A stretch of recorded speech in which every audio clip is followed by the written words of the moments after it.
Hello, what is up mga ma'am, sir, ma'am? Ako po si Ralph Cifra, isang visual artist from Manila. And today we are going to customize the Sony PlayStation 5 cover faceplate. So gagawa tayo ng PS5 custom cover faceplate na ang design dito ay yung one piece na Luffy Gear 5. Alright, first step, i-mask muna natin yung mga screws or mga pegs dito sa ilalim or sa likod ng PlayStation faceplate. So dito rin naka-mask na rin using blue tack at saka naka-mask na rin using masking tape. And meron na rin ako sandpaper. Ang grit nito ay around 1,000. Tapos isa-sand muna natin to para mas kumapit yung paint. And then we have gray primer na spray paint, and then we have white na spray paint din na flat white. So ito muna yung unahin natin, gray tapos white. Alright, tapos na tayo mag-apply ng primer. So, una yung primer gray, tapos pinatuhan ko ng primer na flat white. Tapos ang next na gagawin natin, mag-sketch tayo using this mechanical pencil and this pencil from Tombow 2B. Tombow Homograph Mono 2B. Highest quality. Tapos ito yung eraser na gagamitin natin. Okay mga ma'am sir, tuloy na natin yung sketching natin. Gamit ko pa rin yung Tombow na 2B. Okay siya for sketching, di ganong dark.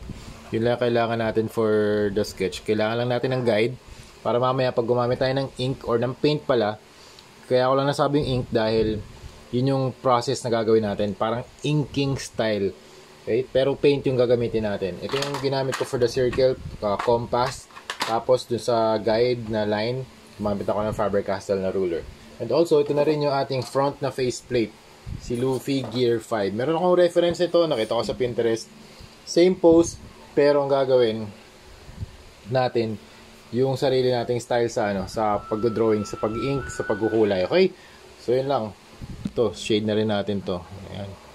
Yun lang kailangan natin for the pencil process. Ayan. Mamaya magbabago pa to kasi papatuan pa natin to ng mga black paint para dun sa inking process natin. Okay? So, ang next na step natin, alright, next step na gagawin natin, i-mix natin tong apat. So, we got Hero High Pigmented Water-Based Acrylic Ultra Black, PH025 Armored Komodo Water-Based Acrylic, PH179 Black Primer, and PH179 Black Primer. So, pareho lang tong paint na to. Ito from Hero, ito PH025 Black. So, ang difference ito yung glossy, ito yung matte. Kasi ito primer, ito yung water acrylic paint. So pinaghalo ko siya, dito nag-create ako ng isang mixture para hindi ako lagi ako naghahalo ng paint. So gumawa na ako ng isang container na puno ng mixture ng apat. Tapos meron din akong water. So minix ko siya, ganito yung consistency niya. Yan, ganyan. Para dip na lang ako ng dip, tapos papahid ko sa surface. Yan, nakasimula na tayo. Ito na yung gawa natin. First couple of strokes para ma-practice lang. And ito yung brush na gamit ko. Ito yung custom din tong brush na to eh. Ito talaga yung original niyan eh. Nasaan na ba yun? Ito, ganito. And ganito yung tip niyan, matulis. Pwede nyo i-customize, pwede i-cut nyo lang using cutter para matanggal yung pointed tip. Kasi parang yung flat tip nag-work sa mga areas na kailangan ng bold na stroke. Ito namang super fine tip, yung pointed tip, nag-work yan sa mga super fine details, yung talagang maliliit na lines. So pwede yan pang point ng buhok, yan, pwede yan sa mga finer lines. Ito pang broader or wider lines. And then pwede nyo rin customize using yung paintbrush nyo using tapes para may protection or may added na dikit. Kasi ito minsan gumagalaw to eh, yung metal dun sa handle. Pwede nyo rin lagyan ng additional grip using rubber band. Ayan. Okay? So ito lang yung gagamitin natin brush para sa... Actually meron pa pala. Teka. Ayun, mamaya para dito kay Luffy. Ito na, sketch ko na rin si Luffy. Para dito kay Luffy, Gear 5, gagamit tayo nito, yung mas wide na brush. Pwede natin gamitin yan dito sa kanyang pants or shorts pala. Para mas wide yung mako-cover natin na area. Ito yung gagamitin natin. Okay? So yun. Tara, proceed na tayo sa inking. Inking face lang yung tawag ko. Pero yung ginagamit nating material ay paint. Okay? Kasi yung inking mas mas ginagamit sa comic book na proseso. Yan. Yung gagawin natin dito mas ganun yung atake natin. Comic book style. Okay, proceed tayo dito sa logo type ng One Piece. So, importante dito sa gagawin natin na logo type, yung brush control natin. So, itong brush, hawakan natin using ito yung thumb dito for support. Tapos, yung middle finger support dito sa may metal na part. Tapos, pahid natin ng kung ano angulo kayo komportable, pwedeng pang right to left or left to right. Sa akin, left to right yung gagawin natin. Okay? So, try lang natin. Bago nyo pala ipahid yung paint, make sure na tanggalin nyo yung excess using paper para hindi pag dikit nyo ng brush dito sa surface, hindi magbablot yung paint. Okay? So, try natin.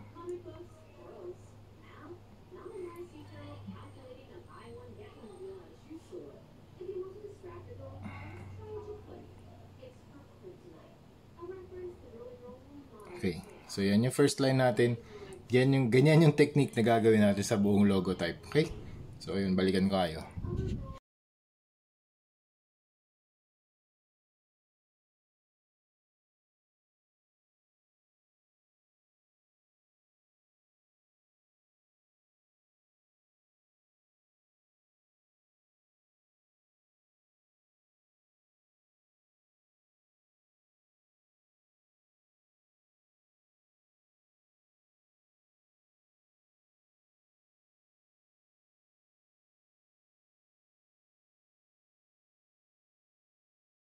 Alright, we are almost done dito sa logo type natin. And, ang next na gagawin natin, gamit tayo ng Hero Paint Swarm Red para dito sa silhouette ni Luffy.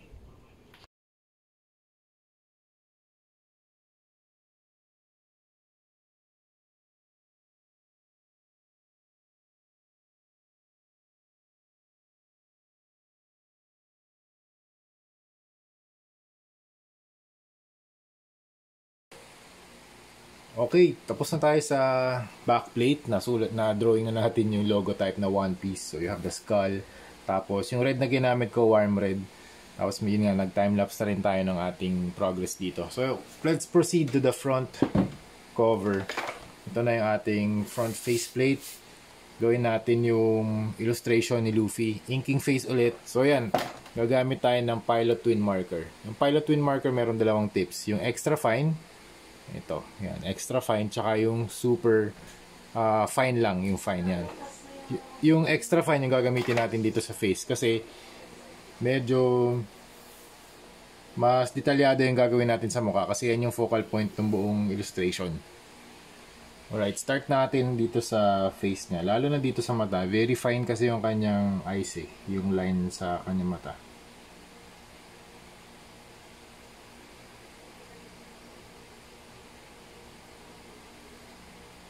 Okay.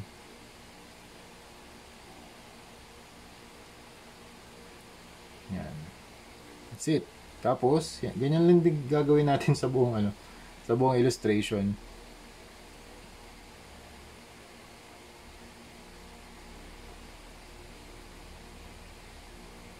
Yan. Kasi mas fine lang talaga dito. Pero sa ibang parts, pwede na tayong gumamit ng brush. Okay? Dito rin sa ilong.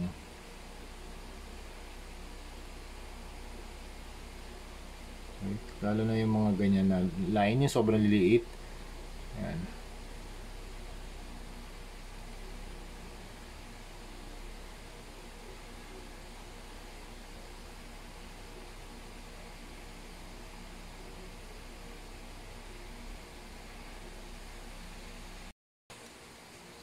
Okay, done na tayo sa inking process dito sa face. Tapos, ang next na gagawin naman natin, balik tayo sa brush. Okay, proceed na tayo sa brushwork ulit. Pero itong sa face, we're done. Gagawin natin sa hair, brush ulit.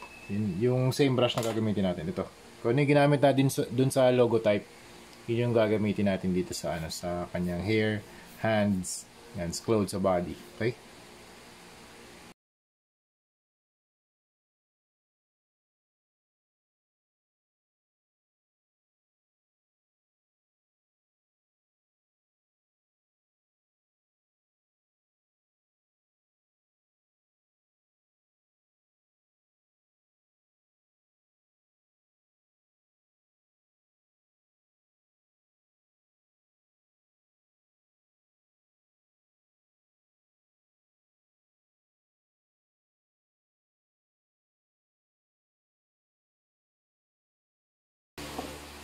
Okay, next step. Actually, ginawa ko na to sa ano pala, sa Facebook Live. Nag-add na ako ng gradient. Ginamit ko lang yung water dun sa na pinaghugasan natin itong black na paint. Ginamit ko lang yung tubig noon, tapos in-smudge ko lang dito sa ano, sa surface. Okay? Kasi ano, hindi kumakapit yung paint. So kailangan mo siyang i-smudge para kumapit yung pintura dun sa ano, sa PlayStation 5 na cover. And then gamit tayo ng Hero Paints Cobalt Blue, Intense Violet. Sa Armored Komodo naman, Light Turquoise. Tapos meron din tayong Warm Red. Gagamit din tayo ng ano pa ba mga paints natin. Hero Paints Purple, Sunny Skin Tone, Traffic Yellow para dito sa hat. Yan sa hat. And then ito, Earth Tan para sa kanyang skin. And Medium Skin Tone para din sa kanyang skin. Okay? Tapos syempre White and Black para sa additional highlights and mga shadows. Tapos since hindi ko makapit yung paint nung una nating application ng ano, ng mga application ng shadows, nisprayan ko to ng Boss D Flat Clear. So hopefully yung i-apply natin na kulay mas may traction na, hindi na siya dudulas. Alright, para dito sa technique na gagawin natin ngayon, mas watercolor yung finish natin. Okay, so maraming tubig, tapos konting-konti lang yung paint. Yan. Okay, kailangan din natin ng tissue para ma-wipe off agad natin kung mayroong excess na pintura. I-zoom in natin ng onti. Unahin natin tong lightning niya. Okay. Yan, mas kumakapit na yung pintura. Yan. Lagyan natin ng wash. Okay? Wash lang. Kailangan pa rin talaga natin siya i-rub.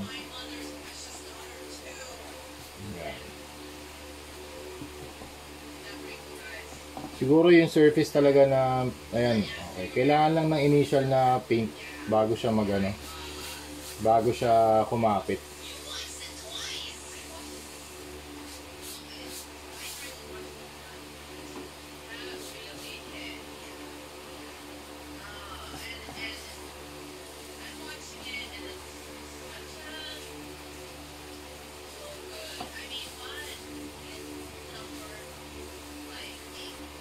Alright, sa face naman, prepare lang din natin yung ano ating mga tissue.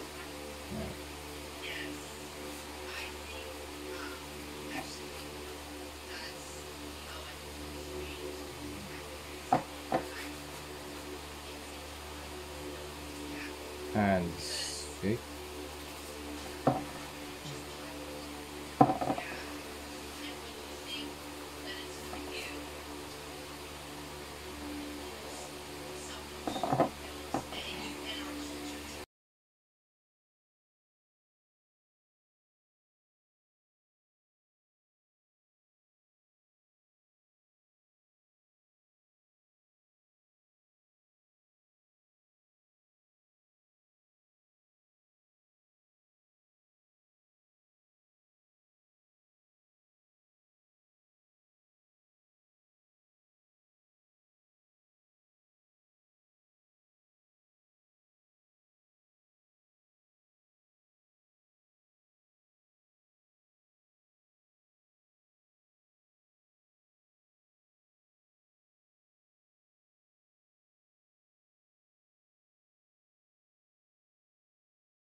Okay, done na tayo mga ma'am, sir, ma'am. Ang last step na lang gagawin natin ay mag-apply tayo ng Boss D number 191 flat clear na top coat para maprotektahan yung paint job na ginawa natin. Here it is, Luffy Gear 5 from One Piece.